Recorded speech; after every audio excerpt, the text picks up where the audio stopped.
시청자 여러분 안녕하십니까? 건강365의 신철호입니다.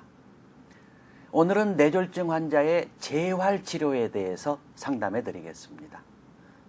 우리 주변에 중풍으로 쓰러져서 반신불수가 되거나 말씀을 못하시는 경우 많지 않습니까?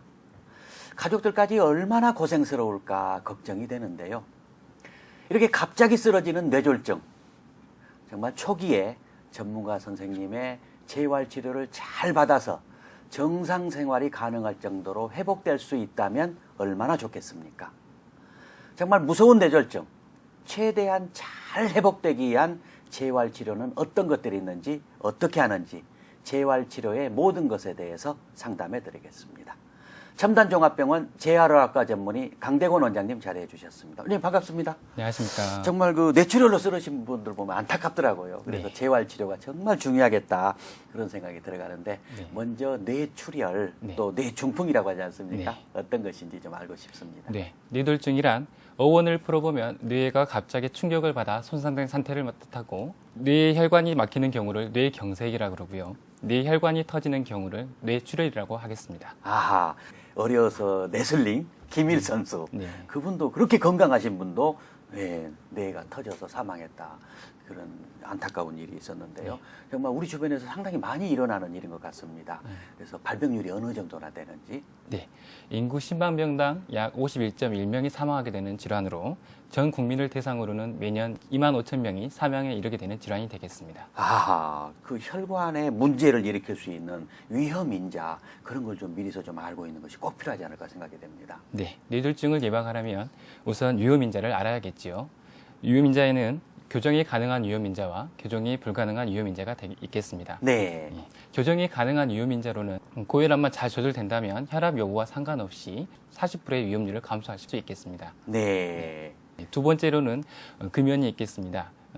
흡연은 5년 이상 금연을 했을 때 뇌졸중의 위험도는 정상인과 동일하게 유지할 수 있기 때문에 금연이 두 번째로 가장 중요한 원인이 되겠습니다. 네. 세 번째로는 심장판막증과 심근경색증, 심부전 등의 심장질환의 원인이 되겠습니다. 아하. 사실은 뭐 발병하기 전에 조심해야 될 질환 아니겠습니까? 네. 그래서 어떤 증상을 좀 느끼면 나중에 이것이 뇌졸중이라든지 이런 것이 생길 수 있겠다는 것을 전조 증상이라도 혹시 있을지 모르겠습니다. 네. 뇌졸중의 초기 증상으로는 가장 중요하게 한쪽 팔다리에 힘이 떨어지거나 저리고 감각이 둔해지는 등 전조 증상 등을 먼저 확인해서 병원에 바로 가셔야 될 것 같습니다. 아하. 이런 초기 증상이 있을 때 또 대처가 상당히 중요하겠죠? 어떻게 대처하면 되겠습니까? 네. 우선 손을 따거나 팔다리를 주무르거나 우황청심환 등을 먹이거나 침을 놓는 등은 뇌졸중 환자에게는 도움이 되지 않는 행동들입니다.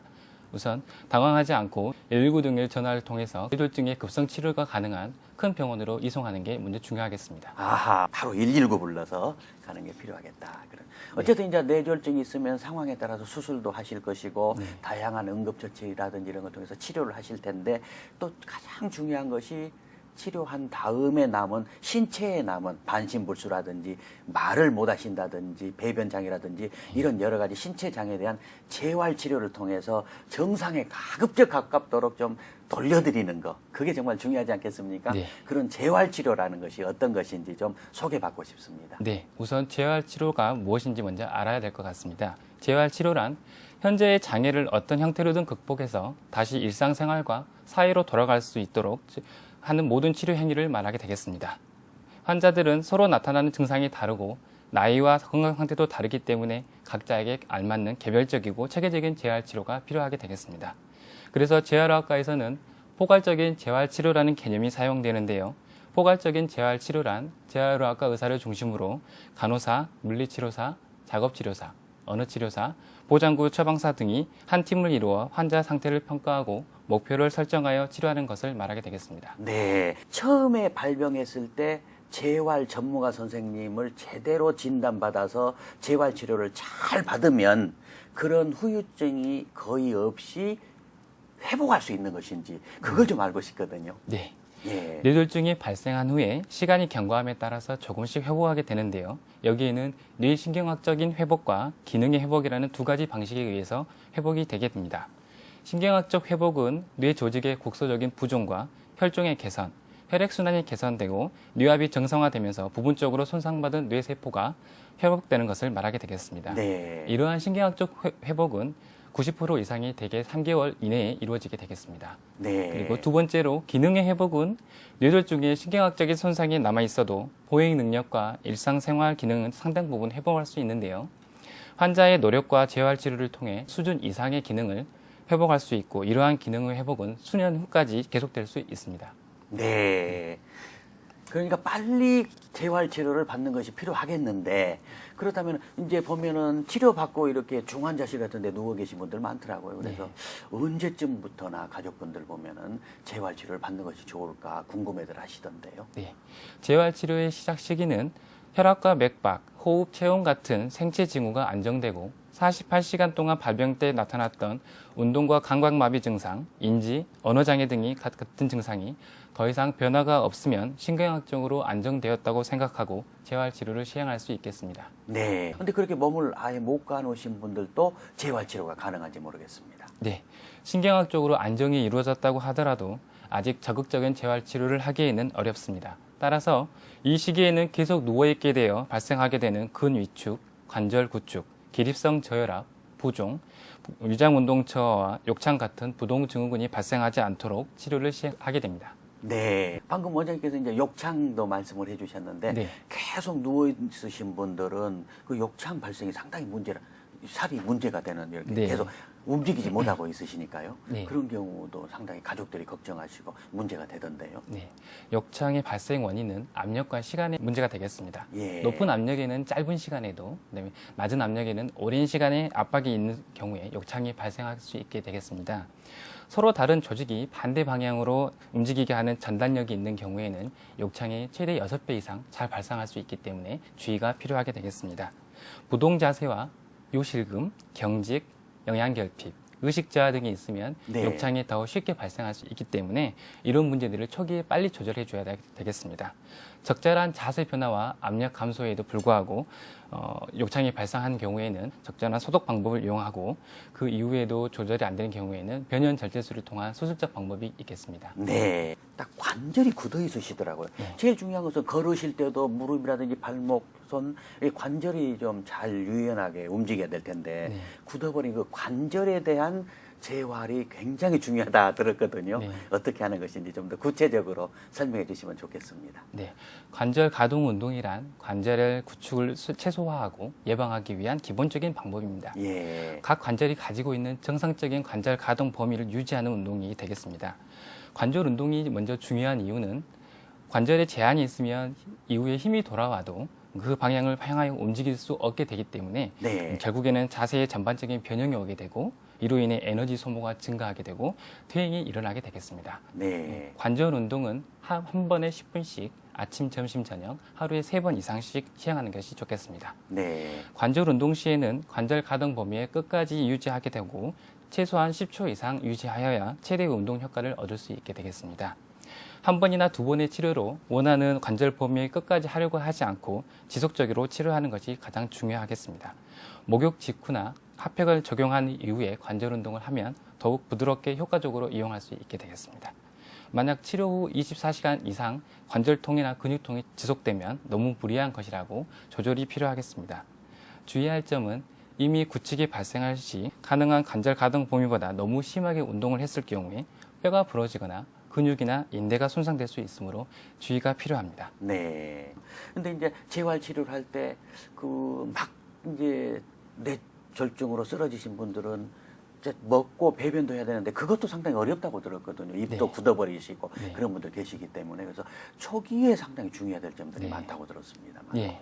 뇌졸중 초기에는 많은 환자들이 연화곤란을 보이며 따라서 흡인성 폐렴의 위험이 상당히 증가하게 되겠습니다. 아하. 기도흡인은 대개 기침을 유발하지만 뇌졸중 환자는 약 40%에서 기침이 없이 흡인이 일어나므로 주의가 요합니다. 아, 음식물이 배로 들어가 버리는 거죠? 네. 예. 따라서 기면 상태나 의식이 저하 명료하지 못한 환자에서는 입으로 식이를 해서는 안 되며 경구 식이를 시작하기 전에 비디오 투시경 하에 연화 검사를 통해서 연화 능력을 세세히 검사를 한 이후에 경구 시기를 시작하게 되겠습니다. 네. 또한 폴리라는 도뇨관을 이용해서 지속적으로 도뇨를 시행하게 되는데 장기간 도뇨관을 유지하게 되면 요로 감염이 증가하게 되고 배뇨 조절 능력의 회복을 지연시키므로 간헐적 돈유를 시행해 주는 것이 좋겠습니다. 네, 그렇게 되고 초기에 배뇨 상태, 네. 또 음식 드시는 거, 폐렴 네. 이런 것들을 잘 관찰해야 되겠다 그런 생각이 들어갑니다. 네. 또 이제 중요한 것이 재활 치료하면서 이분들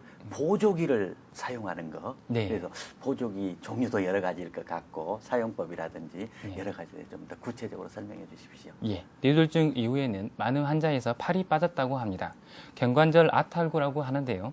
이를 예방하기 위해서는 몇 가지 보조기가 필요하게 되겠습니다. 예. 먼저 헤미슬링 또는 암슬링이라고 하는 보조기가 있겠습니다.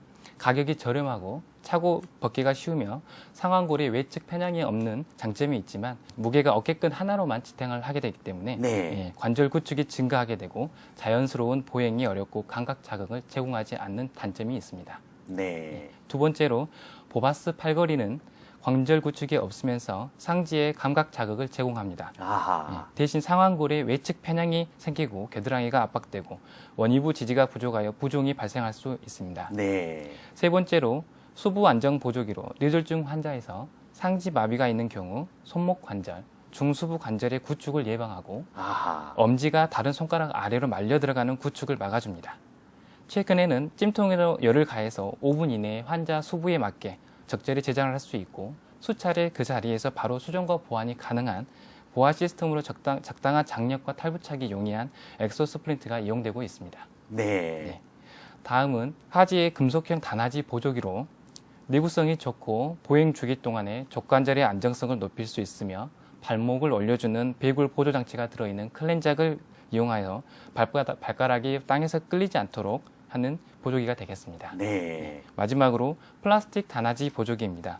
금속형에 비해 몸에 꽉 맞고 압력을 보다 정확히 분배할 수 있으며 가격이 저렴합니다. 가볍고 신발을 바꾸어 신을 수도 있기 때문에 금속형 단하지 보조기의 기능은 모두 갖출 수 있기 때문에 가장 많이 이용되고 있는 보조기가 되겠습니다. 네. 보조기가 재활하는데 굉장히 많은 도움을 준다. 네. 이렇게 보시면 되겠군요. 네. 적절하게 환자의 상태에 따라서 착용을 하면은. 근데 이제 주변에 보면 그 한쪽만 마비가 오신 분들이 많으시더라고요. 네. 또 그리고 사지 마비. 근데 이제 우리가 살아가는 데 있어서 보행, 걷는 게 가장 중요하지 않겠습니까? 네. 그래서 그런 분들 어떻게 재활을 통해서 걷도록 좀 해주면 좋겠다 생각이 되는데 네. 보행 장애도 가능한지 모르겠습니다. 네. 운동마비가 생긴 경우 이를 극복하기 위해서 끊임없이 노력과 의지가 필요합니다. 기능적 전기 자극기를 이용해 마비된 근육을 자극함으로써 근육의 위축을 막아주고 수동적 관절 운동을 시행하여 관절이 굳는 것을 예방해야 합니다. 네. 보행 훈련은 먼저 선 자세에서 평행봉이나 물체를 잡고 균형 잡는 것을 먼저 시작하게 됩니다. 예. 균형 잡기가 되면 마비된 쪽 하지에 체중을 싣는 것을 배우게 되며 한쪽 하지에서 다른 쪽 하지로 체중 이동을 연습한 뒤 평행봉 내에서 보행 훈련을 시작하게 됩니다. 네. 평행봉 내에서 보행이 잘 되게 되면 네발 지팡이를 사용하여 보행 연습을 시행하고 선 자세에서 균형감이 더욱 좋아지면 한발 지팡이를 사용하여 보행 훈련을 시행하게 됩니다. 네. 이후에 평지에서 보행이 수달되게 되면 계단이나 비탈길을 오르내리는 연습을 하게 됩니다. 네. 그런 걸음 충분한 보행 훈련을 통해서 대부분 다 좀 잘 걸으실 수 있습니까? 네. 아니면 좀 많이 남습니까? 예. 다른 그 기능적 전기 자극기를 부착하여서 예. 보행 중에 한쪽 발끝이 땅에 끌리는 단점을 보완해주는 워크에이드라는 기구를 이용해서 예. 보다 더 편하게 환자분이 보행할 수 있게 도와주는 기구를 이용해서 보행 연습을 시행하면 훨씬 더 편하게 아하. 보행할 수 있게 되겠습니다. 보행은 많이 개선이 될 수 있다. 네. 이렇게 보시면 되겠군요. 근데 네. 본인 의지가 상당히 중요할 것 같아요. 네. 네. 열심히 힘들어도. 네. 예, 힘드시겠지만.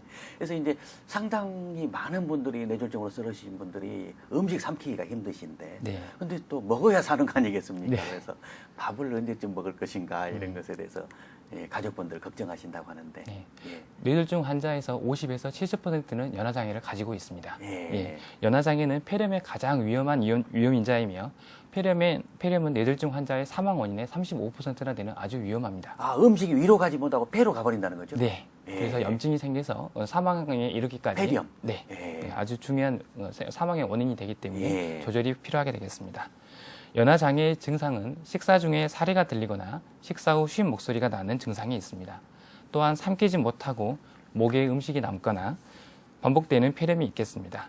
연화 장애를 확인하는 검사로는 물을 삼킨 이후에 기침 발생 여부와 목소리 변화를 확인할 수 있겠습니다. 네. 뇌졸중 환자에서는 40%에서 기침이 없는 흡인이 발생할 수 있기 때문에 비디오 투시경 하에 연화 검사를 시행하는 게 좋겠습니다. 네. 동영상 한번 보겠습니다. 네네. 각 치료실마다 조금씩 차이가 있지만 연화 검사는 주로 소량의 액체 시기와 과량의 액체 시기, 블랙, 푸딩, 죽, 밥 등을 이용하여 연화 검사를 시행하게 됩니다. 네. 환자에게 가장 적합한 점도와 식사량, 연화 보조 기법 등을 효과적으로 확인해 보게 되겠습니다.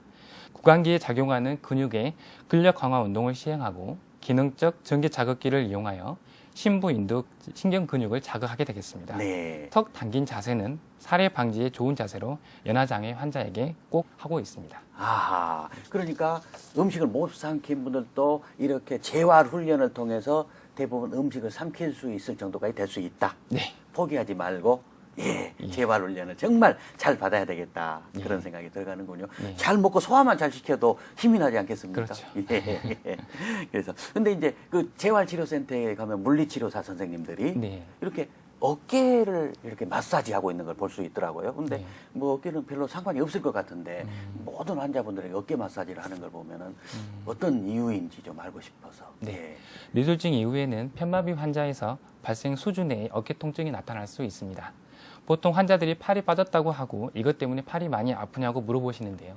실제로는 견관절 아탈구, 견관절염, 회전근개 손상, 오십견, 상완신경총 손상, 견관절 수부증후군, 점액낭염, 건염, 중추성 통증 등에 의해서 다양한 원인에 의해서 어깨 통증이 발생하게 되겠습니다. 예. 어깨 통증은 근육의 경직이 있을 때 더 흔하게 올 수 있습니다. 치료로는 어깨 관절을 외전, 외회전 상태를 유지하고 통증이 있더라도 지속적으로 수동적 관절 운동을 해주는 것이 중요하겠습니다. 그리고 경직을 조절하고 팔걸이 등의 보조기를 사용하거나 물리치료, 약물치료 및 주사치료를 시행할 수 있겠습니다. 네. 동영상을 보시겠습니다. 네. 견관절 주변 근육을 국소마취제를 통해 주사치료를 하는 영상이 되겠습니다. 네.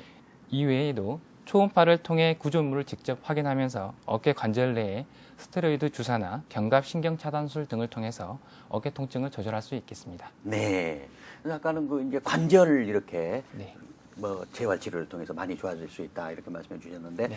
또 팔이라든지 다리가 뻣뻣해졌다, 경직됐다고 그러죠. 네. 그런 증상을 호소하시는 분들이 대부분일 텐데 그런 경우에도 재활 치료를 통해서 좀 부드럽게 팔, 다리를 쓸 수 있도록 될 수 있는 것인지 알고 싶습니다. 네. 뇌졸중이 온 직후에 마비 측 상하지의 신경계 쇼크 상태에 빠지게 되어 힘은 물론이고 근육의 긴장성 또한 없어졌다가 시간이 지나면서 운동 기능의 회복이 생기면서 경직 또한 생기게 됩니다. 경직이란 중추신경계 손상이 있는 경우에 근육이 불수의적으로, 즉 본인의 의지와는 상관없이 수축을 하게 되는 것을 말합니다. 네. 경직이 있는 경우에는 관절 구축기를 촉진시키고 일상생활 동작 및 운동 기능에 제한을 발생하게 됩니다. 네. 하지만 경직이 있다고 해서 모두 나쁜 것만은 아닙니다. 뇌졸중의 경우 마비 측 하지의 경직은 걷는 기능을 오히려 도움을 줄 수가 있게 되겠습니다. 예. 보행이나 이동 동작, 일상생활에 방해가 되거나 심한 경직으로 인해 수면 유지가 어려울 때 치료에 적응증이 되겠습니다. 네.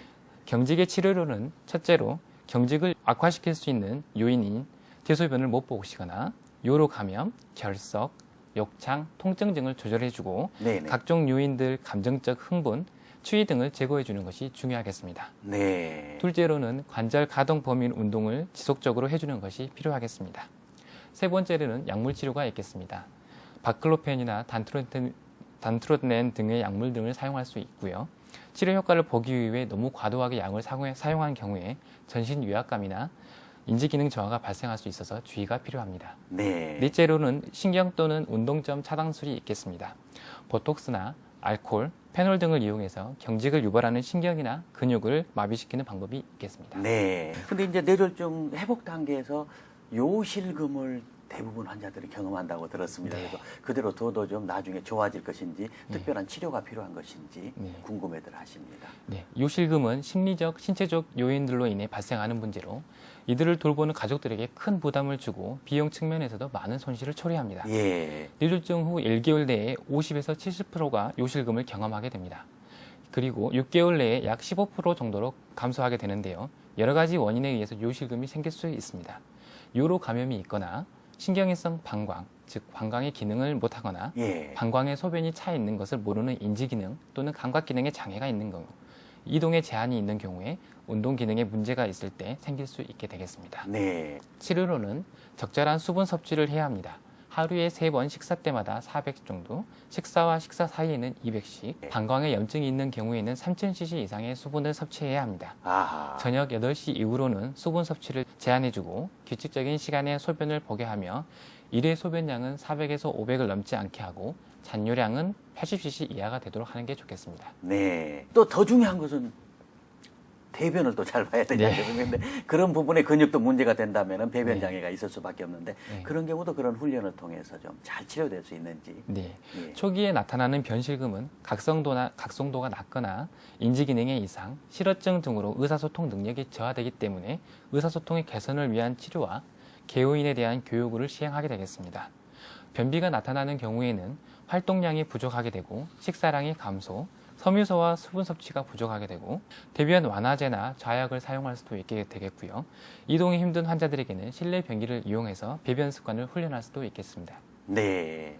그래서 이제 재활의학이 이렇게 많이 좋아졌기 때문에 이제 신체적인 부분이 이렇게 많이 재활될 수 있다 이렇게 설명을 해주셨는데 그분들 갑자기 떨어지면 마음의 충격이 또 얼마나 크겠습니까? 그래서 우울증을 많이 겪는다 이런 얘기 들었거든요. 그런 부분도 좀 함께 치료해 주셔야 되지 않을까 네. 이런 생각이 들어가는데 어떻습니까? 네, 우울증은 뇌졸중 환자의 50% 이상에서 겪게 되는 질환이 되겠습니다. 보통 입원 환자의 경우에는 정신과적인 면담을 통해서 심층 면접을 통해서 면담 치료와 함께 약물 치료를 통해 우울증을 조절하고 있습니다. 네, 그렇게 되겠군요. 근데 이제 보면은 간병인들 꼭 두시더라고요. 너무 네. 이제 힘들고 가족들도 힘들고 그러시기 때문에 네. 그래서 그 간병인의 역할은 상당히 중요하지 않을까 생각이 됩니다. 네, 간병인은 뇌졸중 환자의 일상생활과 이동, 배뇨, 배변, 위생 관리에 매우 중요한 역할을 하고 있습니다.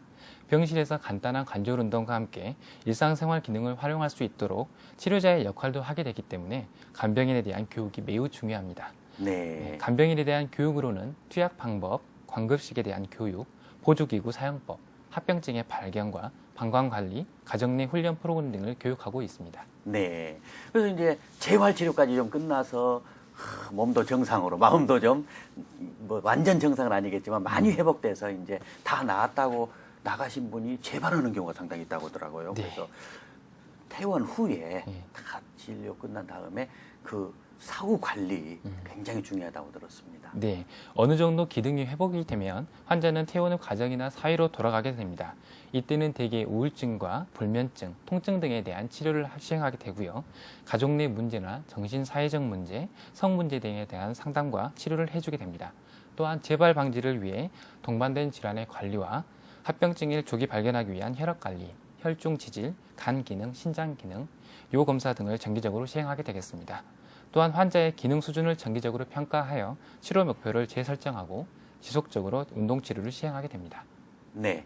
지금까지 광주 첨단종합병원 재활의학과 전문의 강대권 원장님을 모시고 뇌졸중 환자의 재활치료법에 대해서 자세하게 상담해 드렸습니다. 정말 우리에게 중요한 내용을 자세하게 설명해 주셔서 고맙습니다. 마무리하시면서 시청자분들에게 당부 말씀해 주십시오. 네. 환자의 의지와 가족들의 보살핌이 있어야 좋은 치료 효과를 얻을 수 있게 되겠습니다. 환자와 가족이 재활치료의 주체가 되어 재활치료의 과정을 이해하고 참여하는 것이 중요하게 되겠습니다. 대개 많은 시간이 소요되기 때문에 단계적인 목표를 정하여 치료를 받고 주위에서 환자가 의지를 가질 수 있도록 용기를 주는 것이 필요하겠습니다. 감사합니다. 여러 가지 말씀 고맙습니다. 시청자 여러분, 우리의 행복은 무엇이라고 여러분은 생각하십니까? 최근 베스트셀러가 된 책에 의하면 좋은 사람과 좋은 음식을 함께 먹는 거다 이런 말을 해놨는데요. 그런 행복을 우리가 잘 지키기 위해서 꼭 해야 할 일이 있습니다. 바로 함께 땀 흘리는 운동입니다. 배드민턴 같은 경우 얼마나 좋습니까? 아침마다 땀 흘리는 운동을 통해서 혈관 건강 잘 지키시기 바랍니다. 건강 365 오늘 순서 모두 마치겠습니다. 안녕히 계십시오.